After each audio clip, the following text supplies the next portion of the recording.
guys, this is Wences. Welcome back to my channel where we talk about personal development for INFJs and how to create an epic life on your terms. Today we're talking about a shortcut that's going to help you get over your self-sabotages. You as an INFJ who's watching this channel, of course you're interested in personal development, otherwise you wouldn't invest so much time and effort into this process. This is not just interesting to us from an intrinsic standpoint, but also because it helps us to create that INFJ epic life. Everything that we dream of, where we're able to create a life where we feel not just full of energy, where we're able to create amazing things in the world, but also where we get appreciated for what we bring to the table. Before we get started, I want to remind you bootcamp starts tomorrow. The next round is just around the corner, so you have less than 24 hours to join. If you're still not sure if this is the thing for you, just look at all the testimonials. You'll get so much information, and we have a payment plan this time. You find all the information below. No matter where you're at in your transformation journey, on your INFJ epic life, it always comes down to, okay, at some point, I'm not moving forward. I know what I should do. Maybe sometimes I even don't, but whatever the reason is, I'm not moving forward.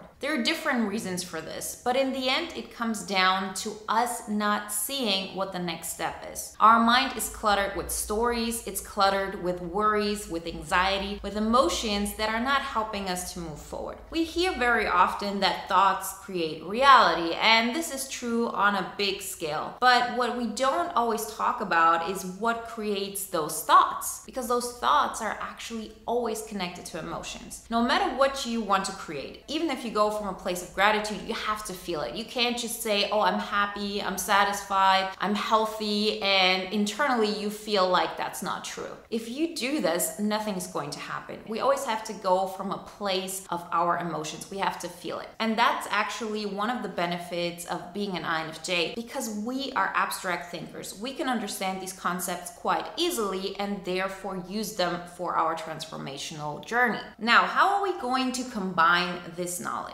We know that emotions trigger thoughts very often, and because of that, we continuously choose to do the same thing. Our life seems to be in this box and we can't move out of it. That's why we date the same people over and over again, and I'm not talking about the same person, I'm talking about the same relationship, the same problem, the same thing that is going on internally until we fix what's going on with our emotions. Same thing goes to you're not being appreciated at work. You might quit that job and you'll experience the exact same thing at another job. Because in a lot of ways, we already know what isn't going to work and what is, but we want to recreate something that has happened in the past because we want to heal it. All of that happens on a subconscious level. That's why we choose to do the same things over and over again. Yes, maybe at another job, maybe with another person, but it's always the same story. And as long as we keep this with us, we're always going to go for those sabotages. And this isn't something where you say, okay, today I do this and then tomorrow I don't. We have an unlimited amount of stories we carry with us, emotions that we haven't processed. And once we find a way to take this on, we can remove them step by step with every single time something shows up. So you're probably not going to be able to remove everything right away or even a big chunk of it. But every single time somebody makes you angry, you become anxious at some circumstance that is happening in your life, whatever the case might be, every single time something comes up that doesn't make you feel good, what do we normally do? We go either into escapism,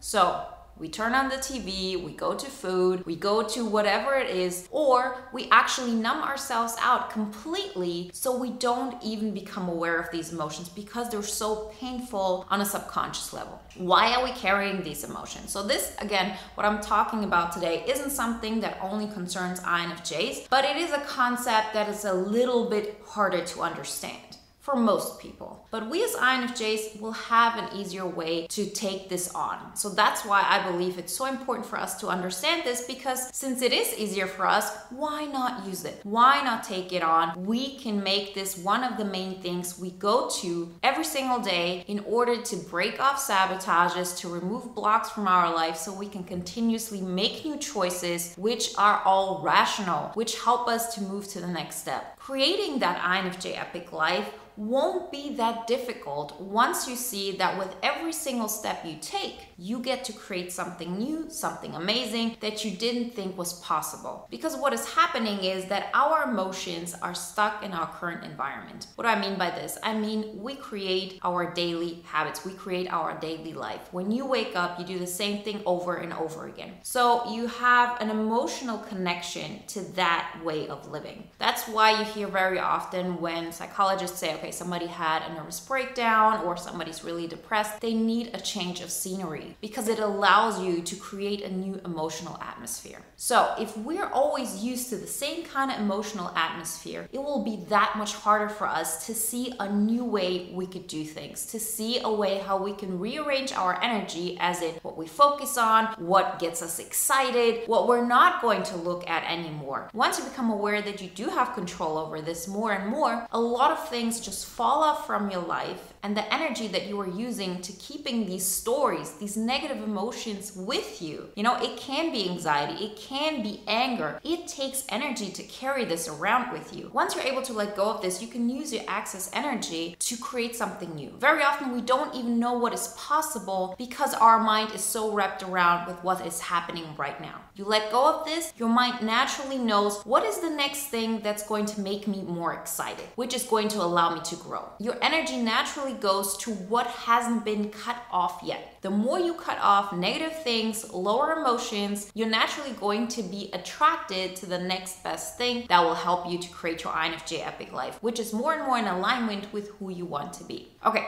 now that we talked about all of this, how are we going to do this? Most of the emotions we carry with us have been in our body probably from the ages 0 to 7. That's when we pick up the most things and we carry them with us. That being said, if something happens, let's say you have an uncomfortable conversation with your boss and you get angry because your boundaries are not being respected, you're not being treated as somebody whose opinion matters, and the list goes on and on. So let's say you have this situation and you've had this all of your life. You've always been around people who made you feel this way. So what is the conclusion that you make out of this? The conclusion is that every single person, particularly people who are authority figures, don't respect what you're saying. They don't care. Your opinion doesn't matter. That's a belief system that you go through life with. And your reality actually proves to you that this is correct. But what we underestimate is how much our subconscious mind is pulling us towards those people. We have over 60,000 thoughts every single day, and we make probably at least 10,000 decisions day in and day out. And most of them are happening on autopilot. So let's say you're applying for a job. There are, of course, an unlimited amount of jobs available. We all know that. But still, two people in the same situation will look for two completely different jobs in completely different areas, even if they have the same background. Because our mind is pulling us towards something that we sort of know, that has any kind of connection to our reality. So we're continuously, subconsciously making decisions in order to heal a childhood wound. So this doesn't have to be something very specific, as in, okay, when I was 4 years old, I had this incredible fight with my dad and he didn't respect me, and from that moment on I always took with me the fact that people don't respect me. It doesn't have to be something that specific. It can be one circumstance where you have a similar situation and something gets imprinted into your system. You just feel horrible, and at that time you cannot process this emotion. It's just too much for you. So you create a story, you create some kind of narrative in order to push this down. Your mind wants to protect you in a lot of ways, particularly when you're a child. But we take this emotion with us. That's why every single time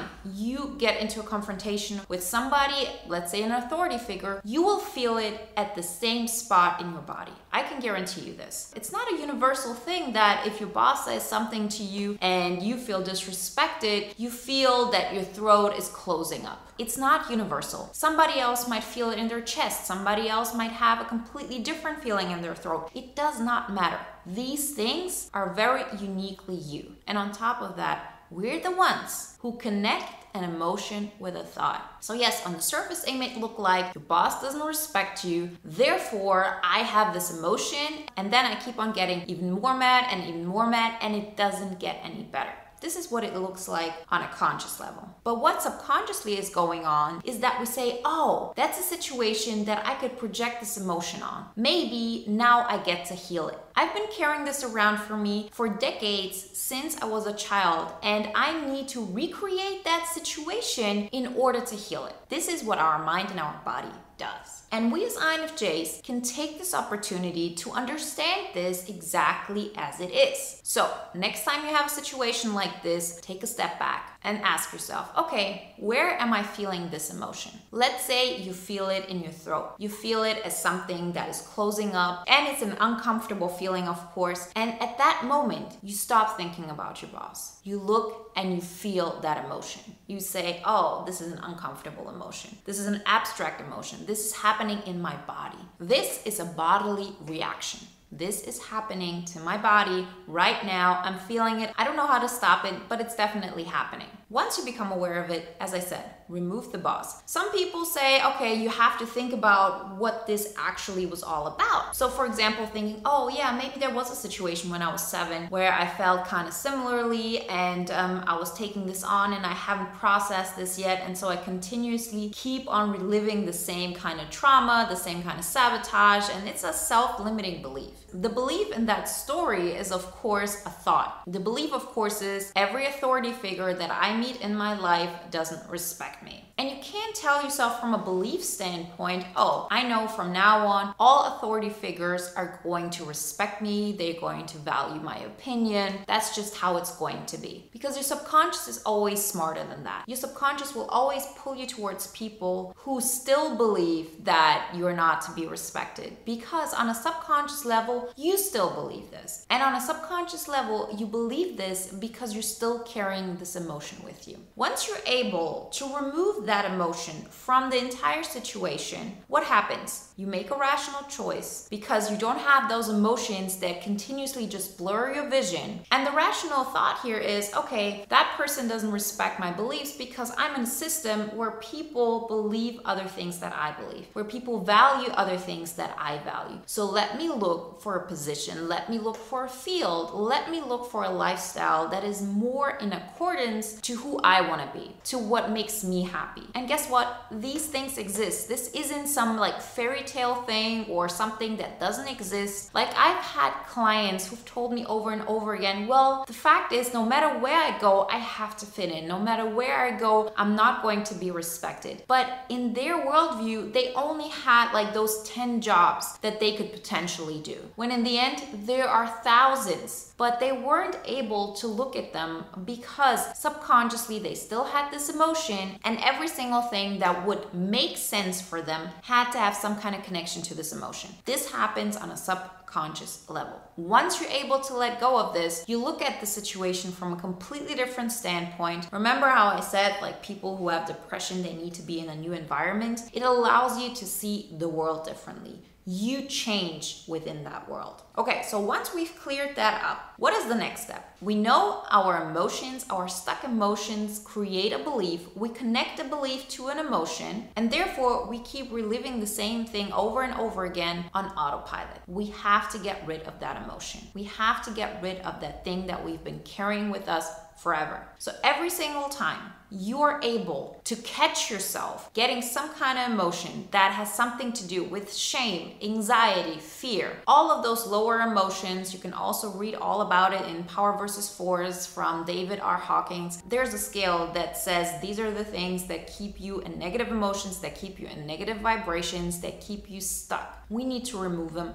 step by step. We're not aware of all of them, but we don't have to. It's just about taking one on, learning how to do it, and then next time doing it again. You'll see when I tell you how this works that this isn't something that you'll be able to manage every single time. Because if you're not practiced at this, you have an emotional reaction when something is happening outside of you. And to be able to take a step back and look at it very abstractly, as INFJs can do, it will take some time. You might be able to catch yourself once and then 15 times still have an emotional reaction. But then you might be able to do it twice and then 3 times. And then before you know it, half of them, maybe even most of your reactions, you can actually take on the way I'm going to tell you now. So Once you feel that emotion, first become aware where you feel it in your body. It helps you to get yourself out of the current situation, that this emotion is because a friend thinks you're a bad person, or because your boss undervalues you, or because that person doesn't think you're interesting enough, whatever. We all have our stories. So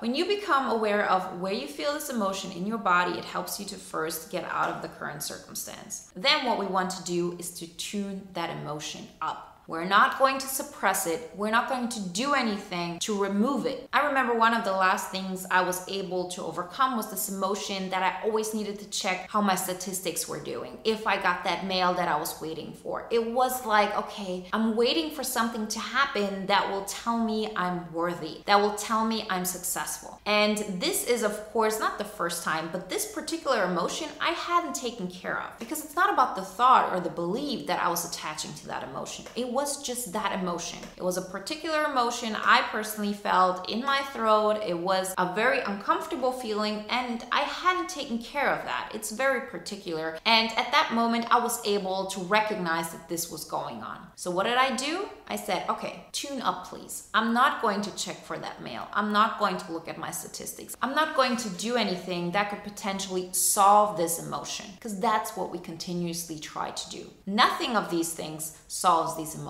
because the reason why we have this emotion happened back in the day. It happened when we were children. Probably. I mean, we also put emotions into our body when we are in our young adulthood and all the time, but a lot of it happens early on. So no matter what I try to do today in order to solve this, I'm not going to be able to. The only way to get rid of this is to feel it, and to feel it in a way that makes you aware of it. You look at it straight on until it dissolves. It's the same concept that we talk about so often, which is you have to feel it to heal it. So look at that emotion head on. Take it on. Feel it. Feel the discomfort. Feel how yucky it is. Feel how uncomfortable it makes you feel at that moment, right? It's an emotion. We want to allow these emotions to happen. We take it on and we pull it up. We make it visible to ourselves. We say to ourselves, it's just an emotion. Nothing is going to happen because of that emotion. It's just something I carry with me. And no matter how uncomfortable it is, I'm not going to numb myself out. I'm going to sit with it as long as I possibly can. A lot of other types have a very, very hard time with this. They cannot even sit with this emotion for 10 seconds. You know, those people who can never be alone or who always have to be busy. It's because there are too many emotions going on. And if you're still, you can't handle it. We as INFJs have a much better natural capacity to do this. So let's take this as an opportunity to make it even better for ourselves. So you take this emotion and you feel it. The more you make it present, the more you allow this thing to just make its way into your conscious mind, the easier it is to just feel it, grieve it, feel the pain, and then to move on. That's how it really feels when you're really over somebody. When you've healed the fact that some loved one of yours has died. You cannot hide from this. You'll hear this from people who had, for example, near-death experiences, or something happened to them that made them question everything. They could not escape their pain anymore. They had to face it, their emotional pain. And because they had to face it, yes, it is incredibly painful, but it also goes away. You go through it, and then after it, you're free of it. You can't even access it. So when you do this, next time you have your boss say something to you, yes, you might feel like, what an idiot. He doesn't respect me, so I don't respect him. But you won't have that emotional reaction. You won't have that emotional reaction that will make you feel like, yeah, I do feel sort of unworthy, or I do feel like I don't need to be respected. It won't make you that mad. You will just look at the situation and say, okay, that guy will never understand me, so I'm just going to go somewhere where I'm being appreciated, where people want to see me win, because that's the way to do it. And that's what we do in bootcamp as well. We not only go through the pillars, but we take it on when it comes to emotions. We look at what is keeping us stuck at our current level so we can heal it and it never happens again. If you want to watch another video now that is in alignment with today's topic, then watch the video on the Unbroken INFJ. And if you want to be part of the bootcamp, then join us. We're really excited to have you there. The link is in the description. Like always, guys, I wish you a wonderful day, a great week, and I'll talk to you next time. Bye.